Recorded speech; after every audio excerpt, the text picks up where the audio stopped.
जाने पूर्व जन्म में क्या थे महाभारत के महायोद्धा। महाभारत एक महायुद्ध की कथा मात्र नहीं है, बल्कि रहस्यों का भंडार है। महाभारत में इस बात को भी स्पष्ट करने का प्रयास किया गया है कि मृत्यु जीवन का अंत नहीं है। जो मरा है वह फिर आएगा, किसी और रूप में, किसी और ढंग में अपने पूर्व जन्म के अधूरे कार्य को पूरा करेगा। भगवान श्री कृष्ण ने इस बात को गीता में भी स्पष्ट करते हुए कहा है कि हे पार्थ, आत्मा तो अमर है, यह एक शरीर को छोड़कर दूसरे शरीर में चली जाती है।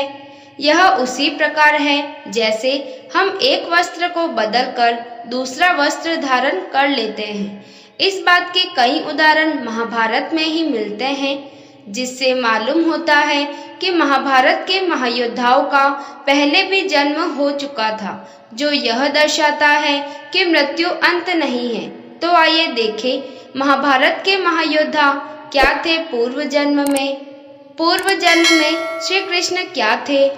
सबसे पहले श्री कृष्ण की ही बात करते हैं। यह भगवान विष्णु के 8वें अवतार माने जाते हैं, यानी इससे पहले इनके 7 जन्म हो चुके थे। लेकिन मूल रूप से यह माना जाता है कि कृष्ण पूर्व जन्म में नारायण थे। इन्होंने बद्रीनाथ धाम में हजारों वर्ष तक तपस्या की थी और इन्हीं के तप से प्रसन्न होकर भगवान शिव ने केदारनाथ में निवास करने का वरदान दिया था। इस बात का जिक्र गीता में स्वयं श्री कृष्ण ने अर्जुन से किया है कि हे अर्जुन, मैं पूर्व जन्म में नारायण था और तुम नर थे। पूर्व जन्म में अर्जुन क्या थे? अर्जुन के बारे में यह बात तो आप जान ही चुके हैं कि वह पूर्व जन्म में नारायण के जुड़वा भाई नर थे। नर और नारायण ने दंभोद्भवा नामक असुर का वध करने के लिए जन्म लिया था। दंभोद्भवा ने भगवान सूर्य की तपस्या करके उनसे 1000 कवच का वरदान मांग लिया था। इस कवच के साथ एक और वरदान जुड़ा था कि हर कवच को तोड़ने के लिए 1000 साल तपस्या करनी पड़ेगी और कवच के टूटते ही वह व्यक्ति भी मर जाएगा जिसने उसे तोड़ा है। इस वरदान के कारण असुर अपने को अजय अमर समझकर अत्याचारी हो गया था।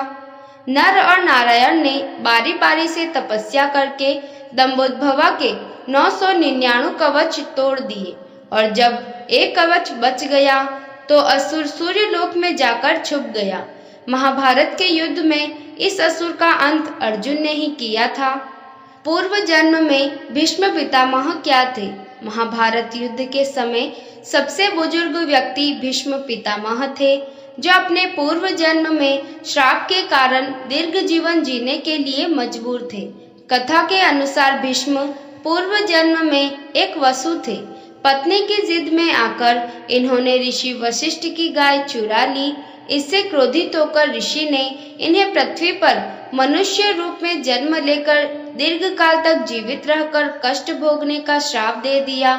पत्नी के कहने पर ही इन्होंने गाय चुराई थी, इसलिए भीष्म रूप में इन्हें अविवाहित ही रहना पड़ा। पूर्व जन्म में शिखंडी क्या थे? भीष्म के साथ एक और पूर्व जन्म की कथा जुड़ी है शिखंडी की। शिखंडी ही महाभारत के युद्ध में भीष्म की मृत्यु का कारण बनी। यह पूर्व जन्म में काशी की राजकुमारी अम्बा थी। भीष्म ने अपने सौतेले भाई चित्रांगद और विचित्रवीर्य के विवाह के लिए अम्बा को उनकी 2 अन्य बहनों के साथ काशी से उस समय अपहरण कर लिया था जब इनका स्वयंवर चल रहा था। अम्बा शाल्व नरेश से प्रेम करती थी। अपहरण की घटना से अम्बा का प्रेम संबंध टूट गया और इसने भीष्म से विवाह करने की जिद पकड़ ली। आजीवन ब्रह्मचारी रहने की प्रतिज्ञा ले चुके भीष्म ने विवाह करने से मना कर दिया, तो अम्बा ने प्रतिज्ञा ले ली कि वह भीष्म की मृत्यु का कारण बनेगी। अपनी प्रतिज्ञा पूरी करने के लिए अम्बा ने पुनर्जन्म लिया और शिखंडी हुई। पूर्व जन्म में कर्ण क्या थे? महाभारत की कथा में एक ही व्यक्ति के बारे में कहा जाता है कि वह कवच कुंडल के साथ जन्मा था। यह व्यक्ति था कर्ण। दरअसल कर्ण ही पूर्व जन्म में दंभोद्भवा नामक असुर था। कर्ण का वध करने के लिए ही श्री कृष्ण और अर्जुन को वापस पुनर्जन्म लेना पड़ा था। पूर्व जन्म में जब दंभोद्भवा का कवच टूटता और नर नारायण में से एक की मृत्यु होती तो दूसरा अपने तप से दूसरे को जीवित कर देता और दंभोद्भवा से युद्ध करने लगता। तब तक दूसरा भाई तप करता रहता। इस तरह नर नारायण के तालमेल से दंभोद्भवा असुर का अंत संभव हो पाया। द्रौपदी के पूर्व जन्म का रहस्य। भविष्य पुराण में कथा है कि द्रौपदी पूर्व जन्म में एक विधवा ब्राह्मणी थी। इनकी इच्छा थी कि उन्हें अगले जन्म में सर्वगुण संपन्न पति प्राप्त हो और वह सदा सुहागन रहे। भगवान शिव की तपस्या से इन्हें 5 पति प्राप्त होने का वरदान मिला और यह पांडवों की पत्नी बनकर सदा सुहागन रही। धृष्टद्युम्न पूर्व जन्म में क्या थे?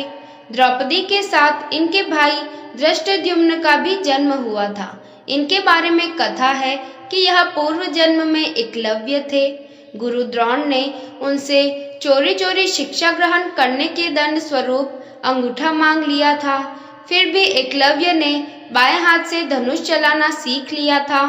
रुक्मिणी हरण के समय कृष्ण के हाथों एकलव्य मारा गया। इस समय ही श्री कृष्ण ने एकलव्य को अगला जन्म लेकर द्रोणाचार्य से बदला लेने का वरदान दिया।